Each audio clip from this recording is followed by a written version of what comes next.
옆에 있는 분들 오늘 이제 가족으로 서로 앉았고 또 우리 성도들도 있는데 두 눈을 마주치고 우리가 보면서 반갑습니다, 하나님께서 복을 내려주시기를 축복합니다 하고 네, 우리 비전홀에서도 또 영화부실에서 함께 인사해 주십시오. 또 새해문 축제입니다. 우리 옆에 있는 분들 자, 영혼의 설레임을 가집시다 하고 인사하겠습니다. 네. 설레기만 하면 안 되고 그렇죠. 만나야 됩니다. 만나서 여러분들이 꼭 초대를 하시길 바랍니다. 문제아가 되지 말고 문제 해결사가 되라라는 제목으로 말씀을 전하겠습니다. 제가 청소년 시절에 인기리에 방송되었던 그 외화 중에 맥가이버라는 영화가 있었는데 여러분 기억하십니까? 네, 저도 굉장히 즐겨봤어요.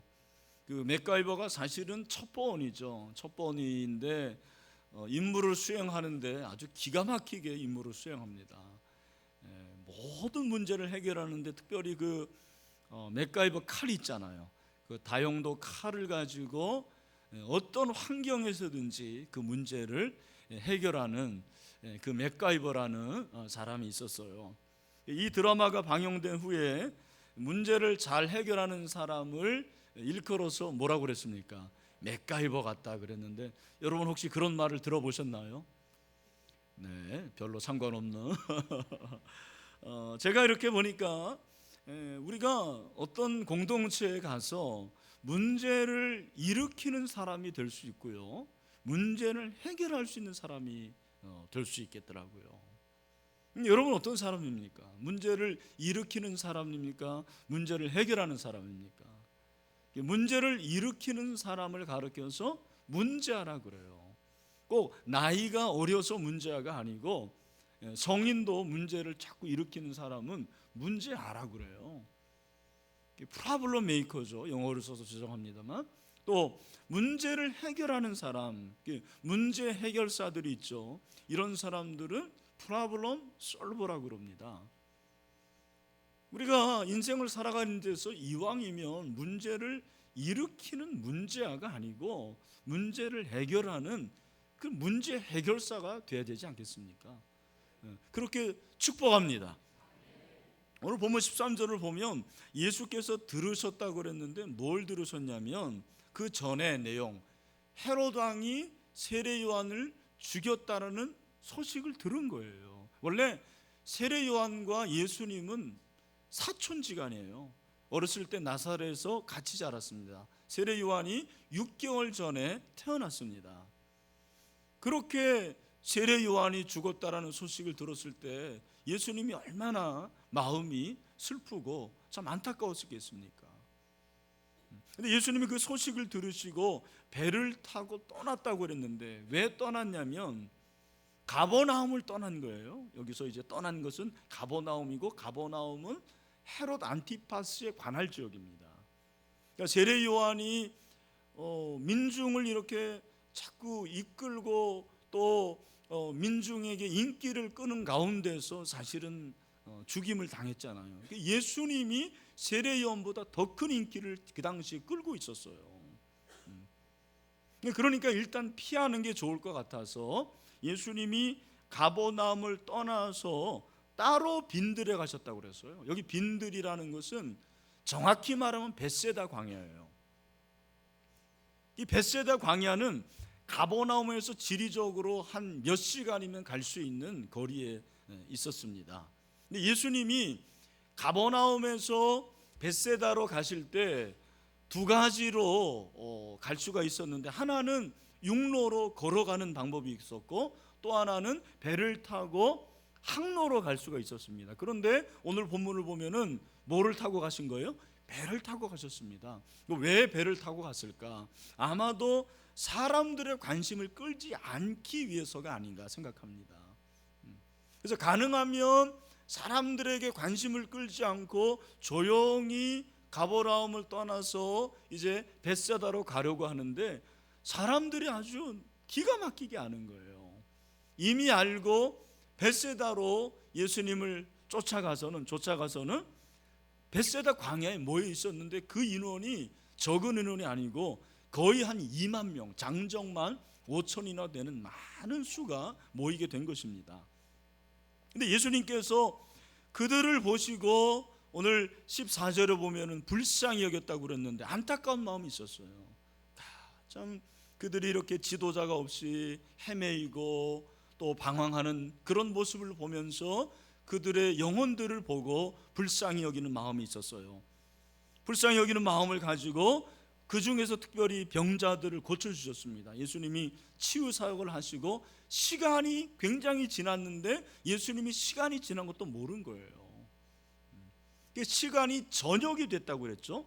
15절에 보면 저녁이 됐다고 그랬는데, 저는 이 본문을 뭐 설교도 하고 설교도 많이 듣고 읽고 묵상했습니다. 또 제가 초등학교 때는 제 기억에 구연동화도 했던 것 같아요. 여러분 구연동화 아세요? 어느 날 엄마가 아들을 위해서 도시락을 싸줬어요. 뭐 그래가지고 구연동화 있는데 제가 그 구연동화도 한 기억이 나는데, 우리가 이제 도시락을 싸고 도시락을 먹으면은 보통 점심 도시락을 먹습니까? 저녁 도시락을 먹습니까? 점심이 맞잖아요. 그런데 오늘 본문에 보면은 저녁이에요, 점심이에요? 저녁이 됐다고 그랬거든요. 제가 이상하다, 왜 저녁일까라고 의문을 가지고 그 책을 보는 가운데서 알프레드 에스터하임이라는 사람의 책을 보니까 유대인들은 저녁이 두 가지가 있었다라는 거예요. 첫 번째 저녁이 있었고 두 번째 저녁이 있었는데, 우리가 생각할 때 저녁은 이제 해가 완전히 기울어서 완전히 어두운 걸 저녁이라고 생각하잖아요. 유대인들은 저녁의 개념이 좀 다른 것 같아요. 해가 정오에서 떨어지기 시작하면 저녁이에요. 그래서 보통 첫째 저녁은 해가 기울기 시작할 때부터 9시, 유대인의 9시는 플러스 6 하면 돼요. 우리나라 시간은 몇 시가 되는 거? 15시, 오후 3시까지. 그래서 정오부터 오후 3시 정도까지가 첫 번째 저녁으로 치는 거예요. 그리고 두 번째 저녁까지의 사이가 있고, 두 번째 저녁은 보니까 첫 번째 별이 나타나는 때로부터 시작해서 세 번째 별이 보일 때까지. 우리는 별 볼 일 없는 데서 살잖아요, 그죠? 그러니까 잘 모르는데 하여간 밤이 되기 전에의 그 두 번째 저녁이 있는데, 오늘 이 저녁은 첫 번째일까 두 번째일까요? 첫 번째 저녁이죠. 첫 번째 저녁으로 이제 해가 조금 떨어져 가지고는 오후 한 3시 정도 됐는데, 예수님은 사역을 너무 열심히 해서 시간이 지나가는지도 모르셨어요. 시장한지도 모르셨어요. 근데 누가 시장했을까요? 제자들이 시장했어요. 제자들이 배가 고픈 거예요. 그래서 예수님에게 나와가지고는, 예수님, 이 사람들을 먹여야 하지 않겠습니까? 그런데 우리는 가진 게 없고 이 사람들을 마을로 보내서 식사를 하게 하면 어떻습니까? 라고 제안을 한 거예요. 사실은 누가 배고파서 그런 거예요? 제자들이 배가 고파가지고 그렇게 얘기를 한 거죠. 근데 예수님이 그 얘기를 들으시고 뭐라고 답을 하십니까? 우리 16절 말씀을 다 같이 읽어보겠습니다. 16절 시작. 예수께서 이르시되 갈 것 없다, 너희가 먹을 것을 주라. 일 없다라는 거예요. 누가 먹을 것을 주라? 너희가. 너희는 누굽니까? 제자들. 너희들이 먹을 것을 주라라는 거예요. 자, 여러분 잘 들어보십시오. 예수님이 지금 제자들이 먹을 것이 없다라는 것을 아셨을까요? 모르셨을까요? 당연히 아셨죠. 아셨는데 왜 너희들이 먹을 것을 주라고 했을까? 예수님이 지금 골탕 먹이는 걸까? 그건 아니잖아요. 분명히 예수님의 의도와 뜻이 있을 것입니다. 여러분 잘 들으십시오. 우리가 이제 궁극적으로 결론적으로 이 내용을 알아요. 5천 명을 먹이신 분은 누굽니까? 제자들이 아니고 누구예요? 예수님. 예수님이 먹이신 줄로 믿습니다. 예수님이 먹이셨어요. 문제를 해결해 주셨어요. 그러나 예수님은 지금 어떤 마음이 있었냐면, 제자들도 이 무리들을 먹이기를 원했어요. 제자들도 한번 이 문제를 해결해 보라는 것을 예수님께서 지금 말씀하시는 거예요. 왜? 여러분, 하나님이 이 세상을 지으셨고 하나님이 지금도 이 세상을 운행하고 계시지만, 여러분, 결국 하나님이 사용하시는 것은 천사가 아니라 누구를 사용하시는 거예요? 사람을 사용하시는 거예요. 우리 자녀를 기도하신 것처럼 하나님이 사랑을 사용하세요. 이건희 목사를 사용하시고요, 여러분을 사용하시고요, 지금도 정치인들을 사용하시고 문화인들을 사용하시고 연예인들을 사용하시고 교사들을 사용하시고 하나님이 사람을 사용하시는 거예요. 너희들이 한번 내 일을 해보라, 그런 의미죠. 사랑하는 성도 여러분, 꼭 기억하십시오. 하나님은 사람을 사용하십니다. 하나님은 여러분들이 우리 이 세상에 있는 문제를 해결할 수 있는 주역이 되기를 원한다는 것을 믿으시길 바랍니다. 그러니까 여러분, 우리는 늘 문제를 해결하는 사람이 되어야 되는 거예요. 제가 이렇게 목회를 하다 보니까 오늘 이 말씀을 한번 적용해 보면 두 가지 종류의 사람이 있다는 거예요. 5천 명분을 먹는 사람이 있고 5천 명분을 먹이는 사람이 있어요. 5천 명을 먹이는 사람이 있고 5천 명분을 먹는 사람이 있다는 거예요. 여러분, 직장에서도 잘 보면 어떤 한 사람 때문에 그 부서가 먹고 살아요. 사업장에서도 보면 어떤 직원이 있는데 그 직원이 영업을 하는데 그 직원이 그 사업장을 먹여 살린다고 그러더라고요. 얼마든지 그럴 수 있는 것입니다. 저는 교회도 마찬가지로 생각해요. 여러분, 어떤 사람은 가게만 하면 문제를 일으키는 사람도 있어요. 조용했던 공동체를 시끄럽게 하는 사람도 있어요. 그러나 조용했던 그 공동체가 그 사람만 가면 평안해져요. 조용해져요. 문제가 해결되는 것입니다. 여러분, 어떤 사람입니까? 저는 성경에 문제를 해결하는 대표적인 해결사가 바로 요셉이라는 생각을 했습니다. 여러분, 요셉은 가는 곳곳마다 문제를 해결하는 사람이었어요. 우리가 아는 대로 그가 애굽에 팔리게 되는 거고 보디발의 아내의 집에서 종이 되었습니다. 그러나 그는 그 집안을 해결하는 사람이었어요. 보디발이 어떻게 합니까? 자기 아내만 빼놓고 다 맡겨요. 여러분, 왜 그렇다고 생각하십니까? 요셉이 문제를 해결하는 사람이었다는 거죠.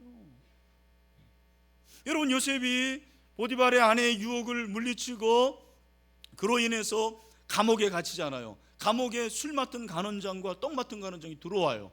쉽게 말하면 바로 왕의 경호실장, 비서실장이 들어온 거예요. 어느 날 술 맡은 간원장이 꿈을 꿨는데 꿈자리가 너무 뒤숭숭한 거예요. 성경을 보면 얼굴빛이 달라졌다고 그랬어요. 왜 그러십니까? 요셉이 물어봤죠. 내가 꿈을 꿨는데 이 꿈이 도대체 너무너무 흉한 꿈인데 좀 해결해 줬으면 좋겠다. 그랬을 때 그 꿈을 해결해 주잖아요. 해석해 주잖아요. 3일 안에 당신은 복직에 될 것이다. 그러나 떡 맡은 간원장, 그는 죽게 될 것이다. 여러분, 그대로 이루어지지 않습니까?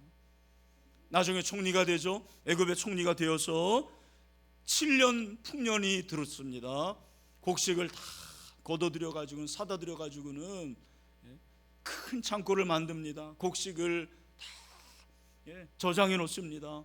그러자 7년 흉년이 듭니다. 7년 흉년이 들었을 때 그 곡식을 나눠주고 나중에는 팔게 되고요. 애굽 사람들을 먹여 살리죠. 애굽 사람들만 살립니까? 아니죠. 주변의 사람들을 살리죠. 주변 사람들과 살립니까? 아니죠. 자기의 아버지 야곱도 살리고 11 형제들도 살리는 그런 역사가 일어나지 않습니까? 바로 이것이 문제 해결의 역사라는 것입니다. 오늘도 얼마든지 그런 일은 일어날 수가 있습니다. 최근에 제가 존경하게 된 인물이 독일의 메르켈 총리입니다. 메르켈은 여성이에요. 여러분 아시는 대로 개신교도입니다.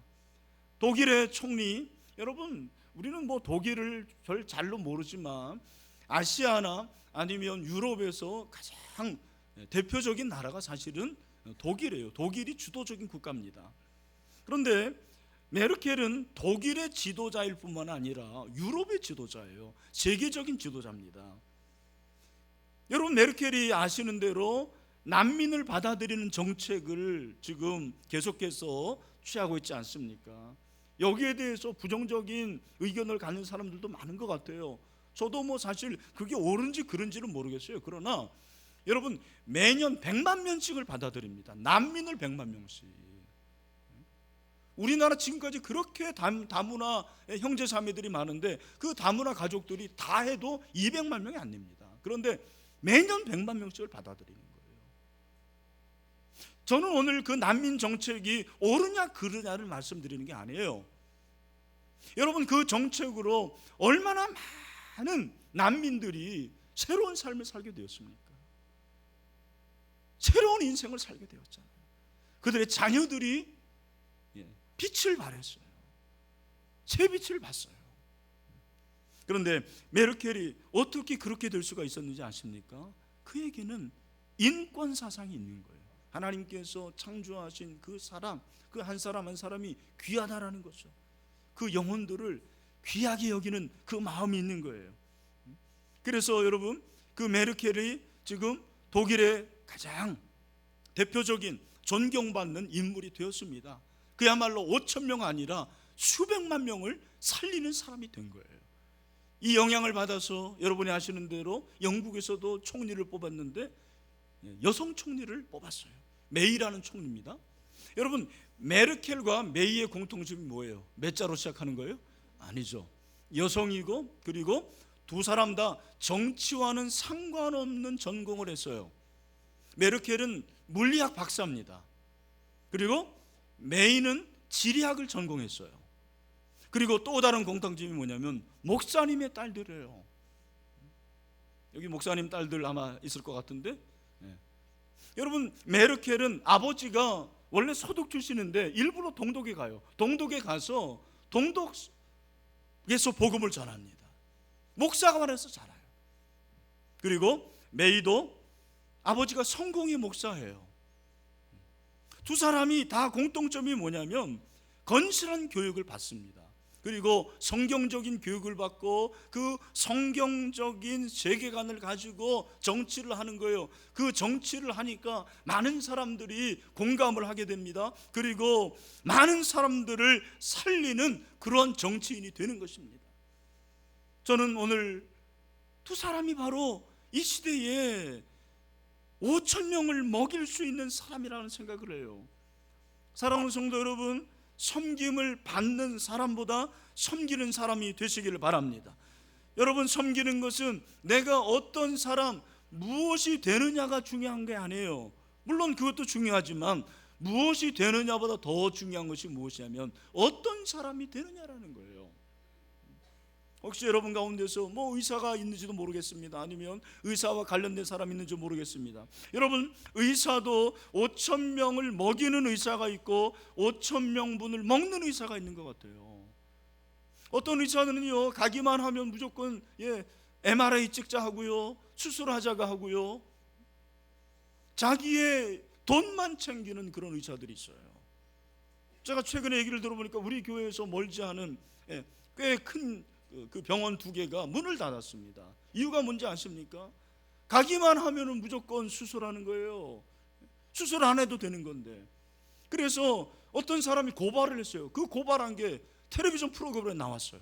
방영이 되니까 그대로 문 닫아버렸습니다.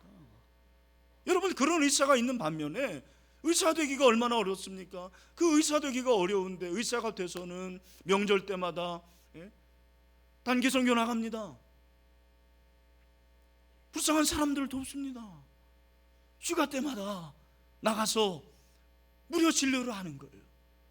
그런 의사도 있어요. 5천 명을 먹이는 의사가 있고 5천 명을 먹는 의사가 있어요. 지난번에 제가 CBS 가서 설교했는데 그 CBS 선교회 보니까 영화 감독들이 있고요, 그리고 영상 작가들이 있어요, 감독들이 있어요, PD들이 있어요. 이런 사람들이요 다 자기 재능 기부를 하는 거예요. 와서 복음을 위해서, 선교를 위해서 자기의 은사를 활용하는 거죠. 5천 명을 먹이는 사람입니다. 여러분 가운데서 교사가 있습니까? 직장인이 있습니까? 사업자가 있습니까? 어떤 사람도 좋습니다. 무엇이 되느냐도 중요하지만 어떤 사람이 되느냐가 중요한 거예요. 저는 여러분들이 여러분의 가정을 먹여 살릴 수 있는 5천 명을 먹이는 사람이 될 수 있게 되기를 주님의 이름으로 축원합니다. 여러분 때문에 직장이 살아나기를 원합니다. 여러분 때문에 학교가 살아나게 하여 주시옵소서. 기도하시길 바랍니다. 저는 우리 교회 때문에 이 지역이 살아나게 되기를 원합니다. 한국 교회 때문에 한국이 살아나기를 원합니다. 여러분, 받는 사람보다 주는 사람이 되십시오. 주는 사람이 되어야 됩니다. 주는 것이 받는 것보다 복되다고 했습니다. 예수님이 그렇게 말씀하신 걸 사도 바울이 말씀했습니다. 사도행전 20장 35절 뭐라고 그랬습니까? 우리 다 같이 좀 읽어보죠. 시작. 범사에 여러분에게 모본을 보여준 바와 같이 수고하여 약한 사람들을 어떻게 해요? 돕고, 또 주 예수께서 친히 말씀하신 바 주는 것이 받는 것보다 복이 있다 하심을 기억하여야 할진다라. 여러분, 받는 게 기분 좋아요? 주는 게 기분 좋아요? 주는 게 훨씬 기분 좋아요. 여러분, 같이 밥 먹습니까? 밥값 내세요. 주는 사람이 되십시오. 저는 교회도 마찬가지로 생각합니다. 주는 교회가 돼야 되는 거죠. 우리 신일교회가 비록 부족하지만, 연약하지만 선교하고 구제하고 지역을 도우며 분리 개척할 수 있는 교회 된 것이 감사하고 자랑스럽습니다. 여러분, 주는 교회가 됐으면 좋겠습니다. 우리나라도 마찬가지예요. 주는 나라가 되는 거죠. 원조를 받는 나라가 아니라 이제는 원조를 주는 그런 나라가 되는 것입니다. 집안 사정이 어려운 것입니까? 절대로 기죽지 마세요. 5천 명을 먹이는 꿈을 꾸어보시기를 바랍니다. 우리 다음 세대 가운데서 정말 5천 명, 5만 명, 50만 명, 500만 명을 먹여 살릴 수 있는 그런 하나님의 사람들이 나올 수 있게 되기를 주님의 이름으로 축원합니다. 정말 우리 교회 성도들 가운데서 국무총리가 나올 수도 있는 거고요, 대통령이 나올 수도 있는 거예요. 그런 꿈을 꿀 수 있게 되기를 주님의 이름으로 축원합니다. 그런데 여러분, 인간이 그렇게 문제를 해결할 수 있지만 인간이 진정한 문제 해결사가 될 수 있다고 생각하십니까?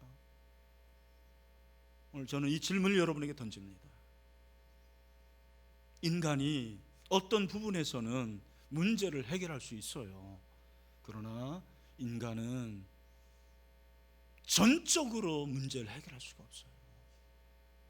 모든 문제를 해결할 수가 없는 거예요.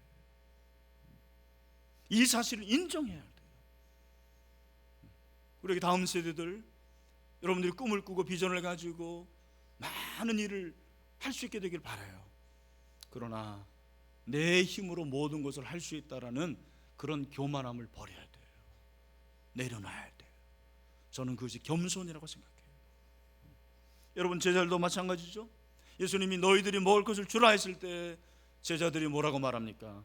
예수님, 저희들이 가진 것은 물고기 2마리와 보리떡 5개밖에 없습니다. 보리떡 5개와 물고기 2마리밖에 없습니다라고 그렇게 얘기해요.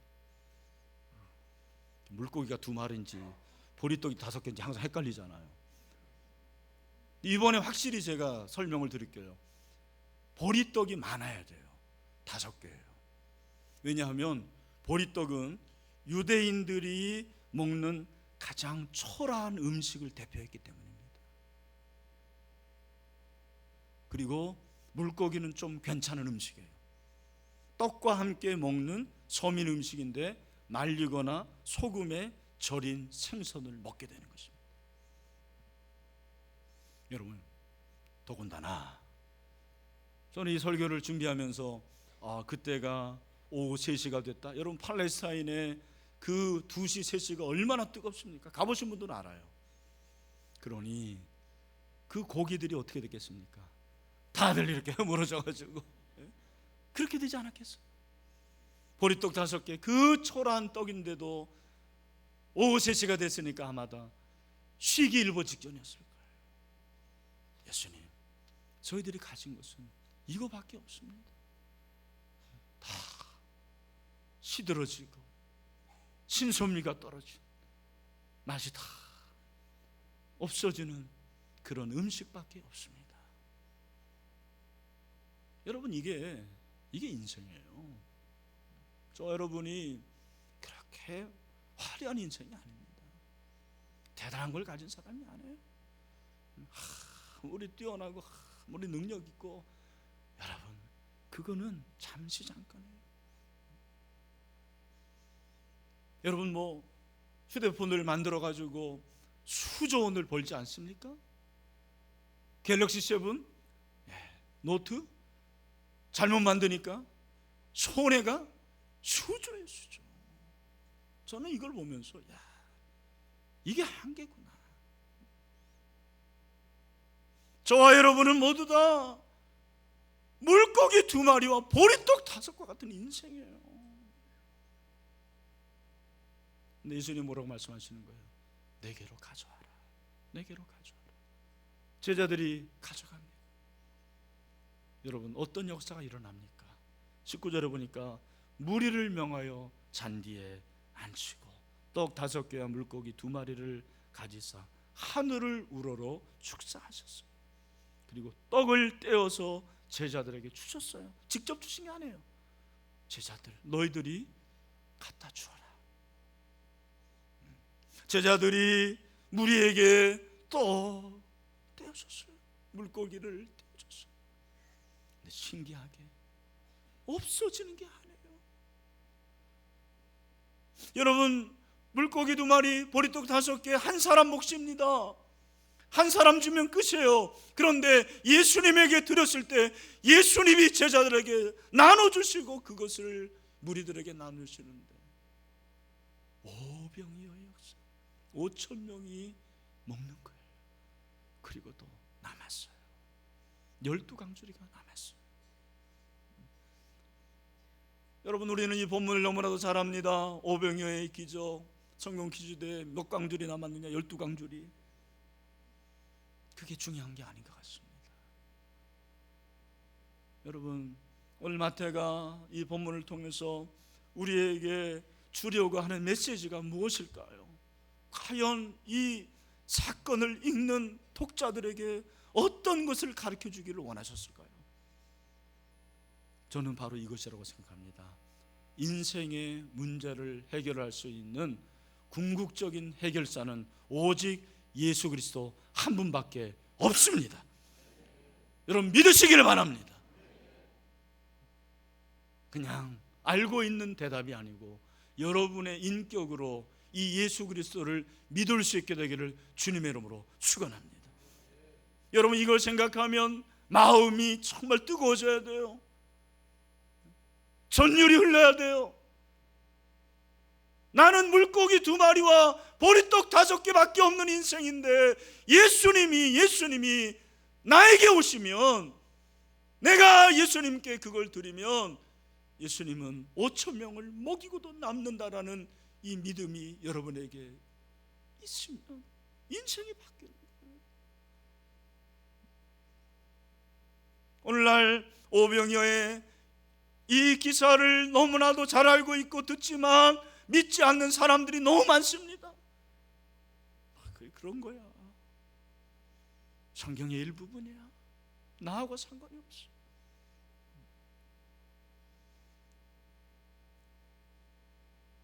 사도 요한은 이 기적을 행한 목적을 이렇게 말하고 있습니다. 요한복음 6장 35절입니다.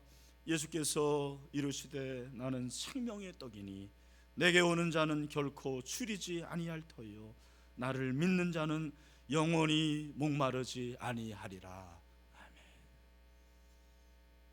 여러분, 영원히 배부를 것입니다. 영원히 목마르지 않을 것입니다. 왜냐하면 예수님이 내 인생의 해결자이시기 때문입니다. 모든 문제의 해결자가 바로 예수 그리스도 그분이기 때문입니다. 여러분, 그렇다면 오병이어를 주님께 갖다 드리는 것이 무엇일까요? 어떻게 갖다 드려야 될까요? 저는 그것이 바로 기도라고 생각을 합니다. 우리 주님은 오병이어의 기적을 행하시기 전에 축사하세요. 축사라는 것은 귀신을 물리치는 게 아니고, 여기서 축자라는 것은 뭐냐면 감사기도예요. 감사기도. 기도를 한 거예요. 성육신하신 그분이 인간의 몸으로 지금 오병이어를 행하기 전에 하나님께 기도하는 거예요. 이 오병이어 초라한 것을 통해서 하나님 기적을 행하시옵소서. 그렇게 하신 것을 감사합니다. 유대인들의 감사 기도문이 있습니다. 복되신 주 여호와 우리 하나님, 온 세상의 왕이시여 땅에서 이 귀한 떡을 나에게 주시니 감사합니다. 저는 목견하면서 제가 바로 제자들과 같다는 생각을 한두 번 하는 게 아니에요. 내가 가지고 있는 물고기가 2마리밖에 안 되고 떡이 그 초란 보리떡 5개밖에 안 된다는 사실을 제가 자각할 때가 너무 많아요. 그 물고기가 나는 정어리 꽁치대가리밖에 안 되는데 다른 사람이 가진 거는 엄청난 것 같아요. 막 다금바리 같은 거 몇십만 원짜리 하는 거. 여러분 드셔보셨어요? 그게 우리 인생이에요. 왜 나는 이거밖에 안 될까? 저의 한계를 느낍니다. 저의 능력의 무능을 늘 깨닫습니다. 그런데 그때 바로 물고기 2마리와 보리떡 5개 때문에 우리 주님께 나아갈 수 있게 되었습니다. 주님께 나아가는 것입니다. 이것이 기도입니다.